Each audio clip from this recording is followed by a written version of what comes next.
Directors, AGM of Operations Shane Edwards.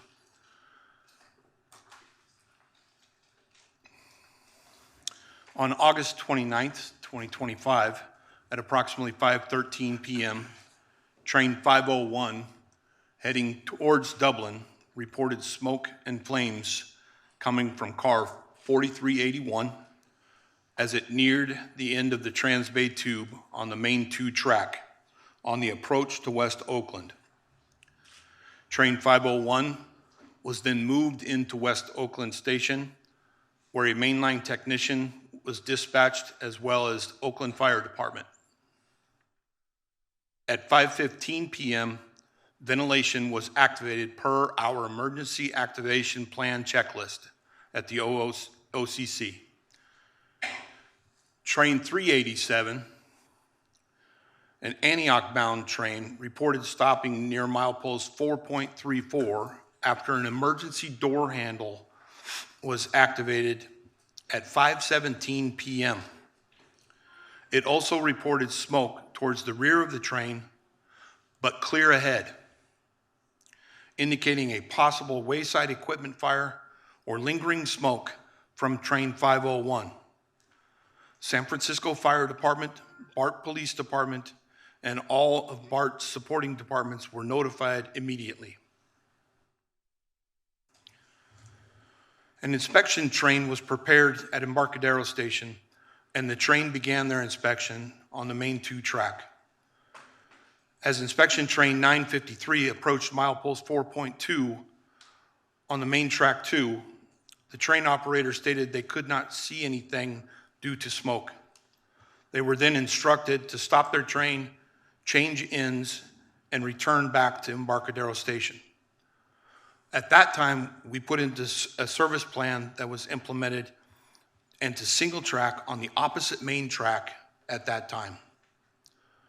At 6:10 p.m., all BART services in the Transbay tube were temporarily stopped for the fire department to inspect the incident area in the tube. Fire crews performed a full inspection of the TBT to ensure it was safe and hazard-free. Once this was established, they cleared and service was restored. The incident resulted in the temporary shutdown of all Transbay services. It necessitated a multi-agency response that included police, fire, and an established bus bridge from AC Transit. Single tracking then resumed at approximately 7:35 p.m., and the entire event concluded at 8:25 p.m. on August 29th, and service was gradually restored over several hours.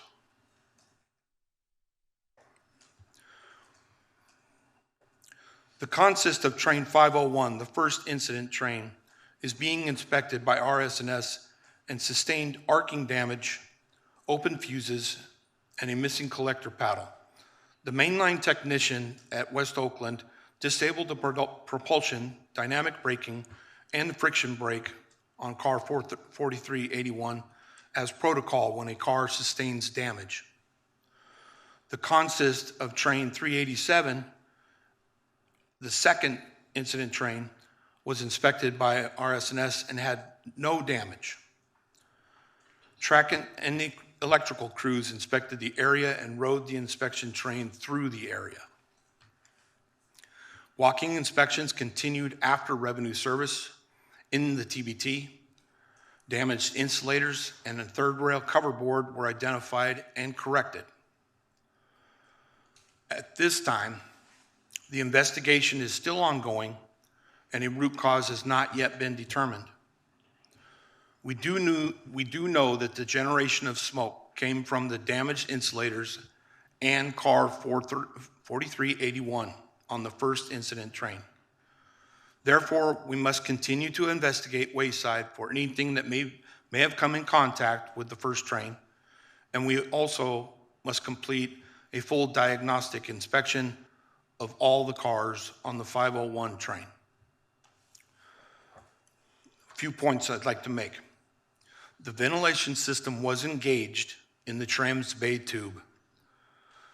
Unfortunately, when a patron activated the emergency door release on train 387, around milepost 4.4, that unintentionally increased the exposure to smoke by opening the door and stopping the train. The operator of the train of 387 did make multiple announcements, including encouraging patrons to stay calm and do not exit the train. And since 8/29, both trackways in the TBT have been walked numerous times and fully inspected with no defects noted.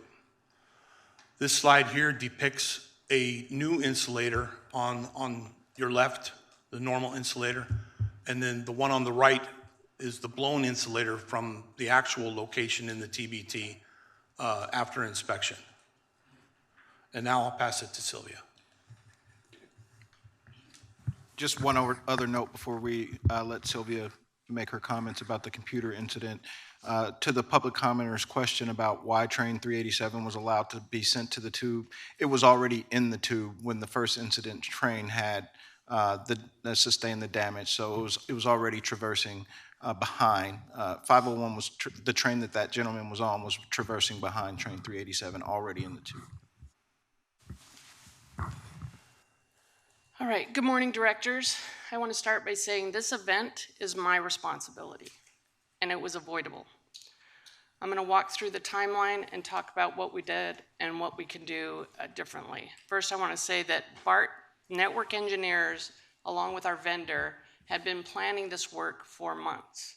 We installed the equipment at Montgomery Station, months before we even went out to do this work.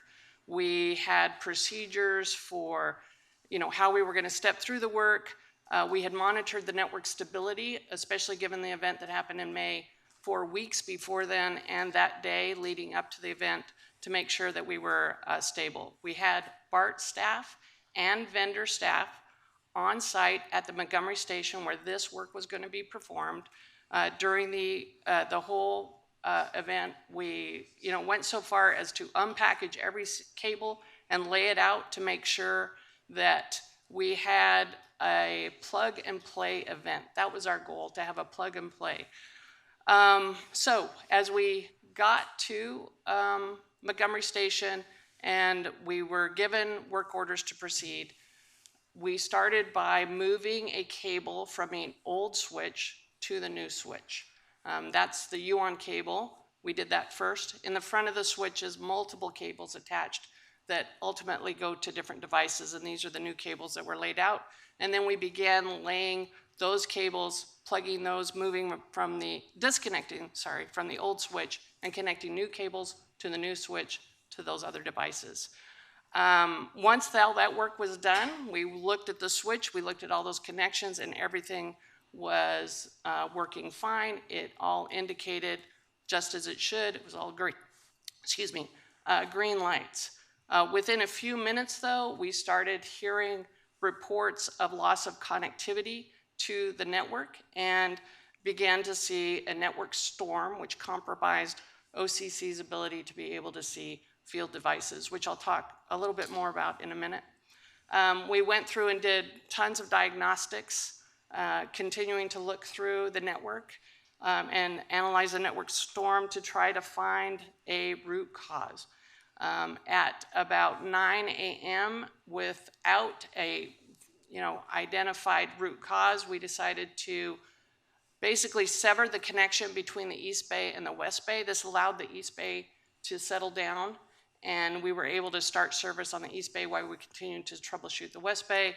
Again, we did this throughout the morning until we were able to identify a piece of equipment that we could disconnect and basically isolate that piece of equipment that calmed the network down and allowed us to run service.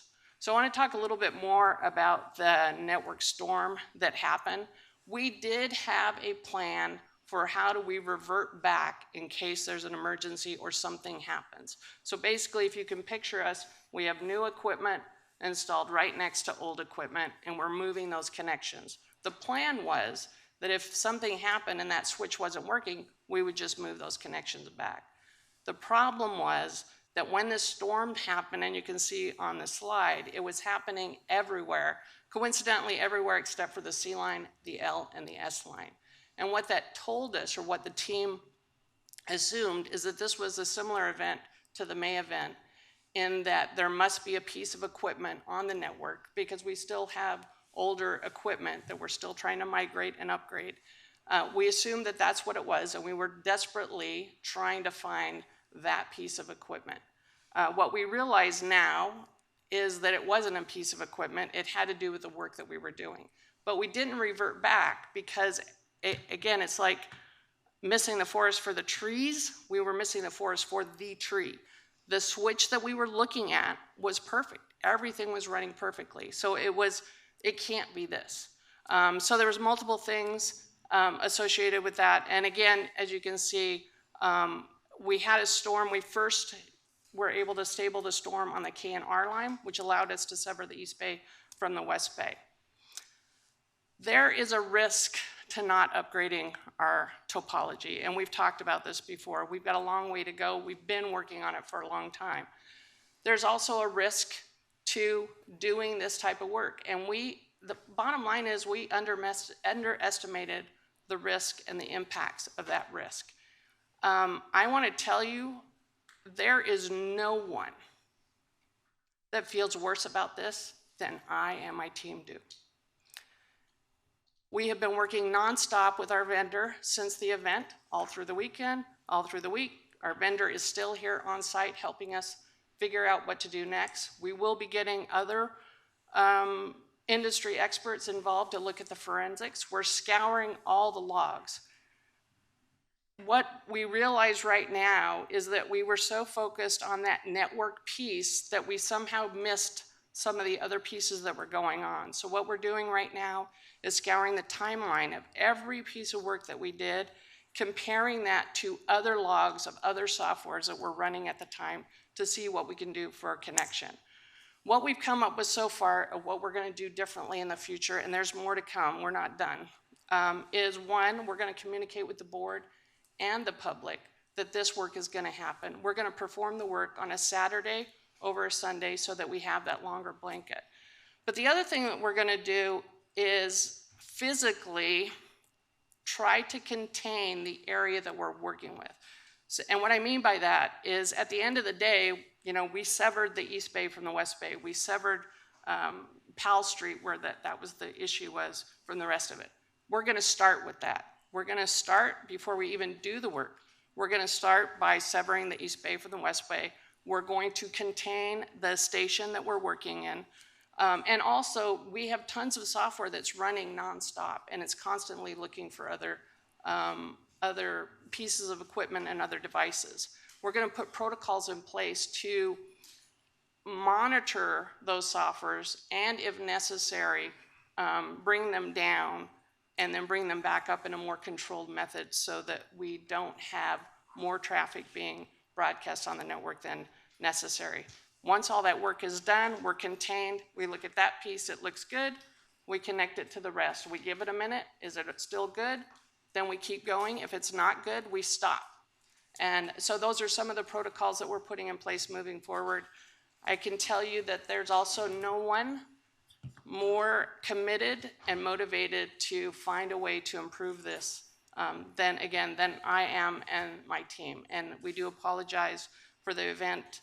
It's unacceptable. We consider it unacceptable, and we believe it's avoidable in the future. Thank you.